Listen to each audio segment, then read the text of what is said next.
নমস্কার, সকলকে শুভেচ্ছা জানিয়ে শুরু করছি আমার ভিডিও। আজ আমি একটু পায়েস করব। পায়েসের জন্য আমার দুধটা আমি জাল দিয়ে রেখেছি, একদম ক্ষীরের মতো করে জাল দেওয়া আছে দুধ। এই যে এখন আমি এটাকে, এই গোবিন্দভোগ চালটাকে একটু ঘি দিয়ে মেখে নেব। 1 চামচ ঘি দিয়ে মেখে দেবো এটাকে, চালটাকে।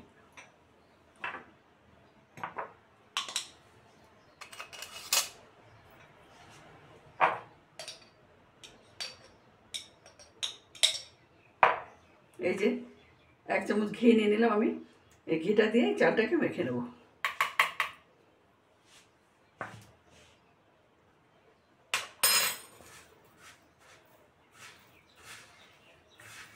এটাতে চালটাকে যদি আমি মেখে দিই তাহলে ফট করে উঠলেও যাবে না, আর হলো গিয়ে একটু সেন্টটা খুব ভালো হয়, দারুণ লাগে খেতে। দুধটাকে আমি একদম ঘন করে জাল দিয়ে নিয়েছি, কালকেই জাল দিয়ে রেখেছিলাম যে আজকে করবো বলে। বেশি করে একদম করে রেখে দিয়েছি, ক্ষীরের মতো করে দিয়েছি একদম। এই যে আমি চালটা দিয়ে দিলাম দুধের মধ্যে।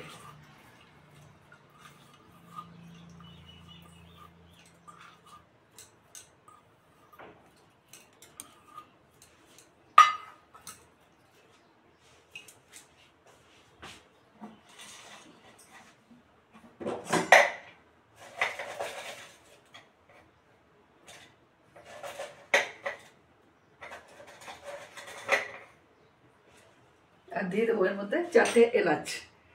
এটা ফুটুক ভালো করে, চালটা সেদ্ধ হয়ে যাক ভালো মতো।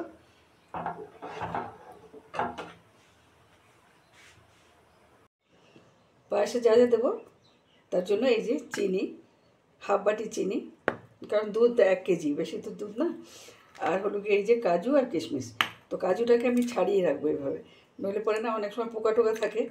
দুভাগ করে কাজুটাকে আমি ছাড়িয়ে একটু জলে ভিজিয়ে রাখবো, ধুয়েও নেবো আর ভিজেও থাকবে।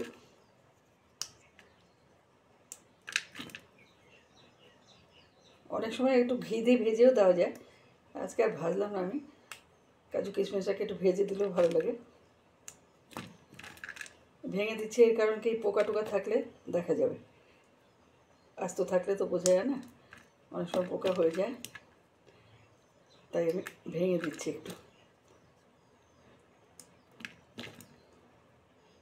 দুভাগ করে দিলে ভেতরটা পরিষ্কার কিনা দেখা যায় পুরো।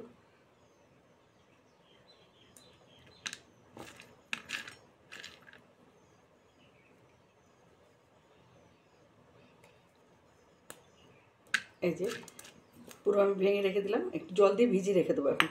পায়েসটা হওয়ার আগে তারপর দেবো, ওরা চালটা সিদ্ধ হয়ে যাক।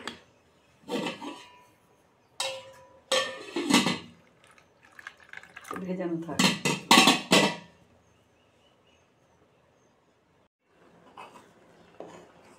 এই পায়েসটা আমার হয়ে গেছে মোটামুটি। এই যে এবার দিয়ে দেবো আমি কাজু কিশমিশটা। আগে চিনিটা দিয়ে দেবো, তারপর কাজু কিশমিশটা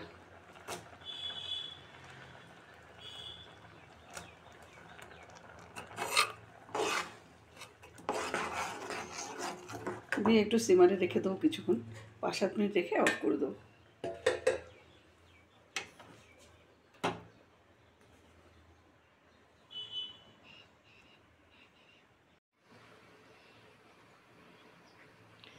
এই যে আমার পায়েস রেডি হয়ে গেছে। এইভাবে করে খেয়ে দেখবেন, একটু আতপ চালটাকে ঘি দিয়ে ভেজে নিলে পরে অপূর্ব লাগে খেতে। মানে ঘিয়ের গন্ধ, দুধের গন্ধ, আর হচ্ছে কি এলাচ, খুব ভালো লাগে গন্ধটা। করে খেয়ে দেখবেন, যদি ভালো লাগে তাহলে একটা লাইক, শেয়ার আর কমেন্ট করে আমার পাশে থাকবেন। আর যদি নতুন বন্ধু হন প্লিজ একটা সাবস্ক্রাইব করবেন। রাখছি এখন, দেখা হচ্ছে পরের ভিডিওতে। ধন্যবাদ।